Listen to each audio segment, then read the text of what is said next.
আসসালামু আলাইকুম বন্ধুরা, আজকে আপনাদেরকে নিয়ে আসছি বাংলাদেশ রেলওয়ের ঢাকা এবং চট্টগ্রামের পরে সর্বোচ্চ আয় করে থাকে যে স্টেশনটি, সেটি হলো ব্রাহ্মণবাড়িয়া জেলা। ব্রাহ্মণবাড়িয়া রেল স্টেশন থেকে আমি আপনাদেরকে এই ভিডিওটা করে দেখাচ্ছি। অত্যন্ত সুন্দর একটি স্টেশন এই ব্রাহ্মণবাড়িয়া স্টেশন।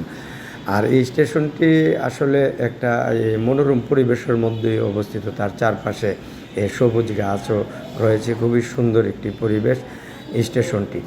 বাংলাদেশ রেলওয়েকে এই ঢাকা এবং চট্টগ্রামের পর সর্বোচ্চ তৃতীয় আয় করে থাকে এই স্টেশনটি। এই স্টেশনটির একটি স্বল্পতা রয়েছে, এই স্টেশনে প্রচুর যাত্রীর চাপ রয়েছে।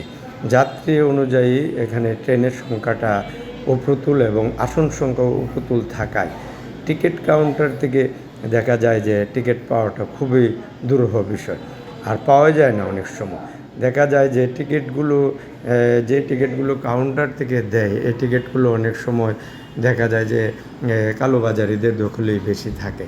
অনেক সময় 250 টাকার টিকিট দেখা যায় যে 500 টাকা 400 টাকা নিয়েও ঢাকা এবং চট্টগ্রাম যাতায়াত করে থাকে এই ব্রাহ্মণবাড়িয়ার যাত্রীরা। আর এই টিকিট কাউন্টার থেকে টিকিট না পাওয়ার আরেকটা কারণ রয়েছে, যেহেতু যাত্রীরও প্রচুর চাপ আর আসন সংখ্যাও কম। আমি রেলওয়ে কর্তৃপক্ষের দৃষ্টি আকর্ষণ করে একটি বিনয়ের সহিত অনুরোধ করব, আপনারা এই স্টেশনটির দিকে একটু দৃষ্টি দেবেন।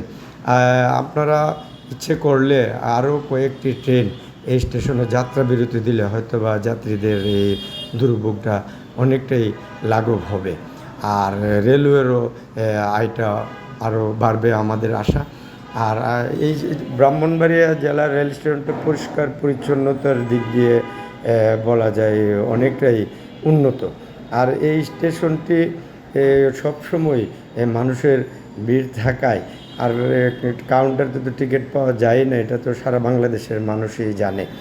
এই জন্য এখানে আরও কয়েকটি ট্রেন অন্তত যাত্রা বিরতি দেওয়ার জন্য কর্তৃপক্ষের দৃষ্টি আকর্ষণ করেছি।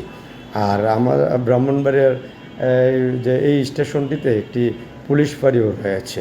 প্ল্যাটফর্মগুলো পরিষ্কার পরিচ্ছন্ন সবসময় থাকে। আন্তঃনগরী ট্রেন সহ এই রুটটি আসলে ঢাকা থেকে চট্টগ্রাম রুটের একটি অন্যতম যোগাযোগ মাধ্যমে ব্রাহ্মণবাড়িয়া স্টেশনটি। কর্তৃপক্ষের নিকট আমাদের আহ্বান থাকবে, আপনারা এই স্টেশনটির প্রতি দৃষ্টি দেবেন এবং আশা করি আরও কয়েকটি ট্রেন অন্তত এখানে যাত্রা বিরতি দিলে আসন সংখ্যার যেরকম মানুষের দুর্ভোগ কমবে, আর সরকার রেলওয়ে থেকেও ভালো আয় করতে পারবে। ধন্যবাদ আপনাদের।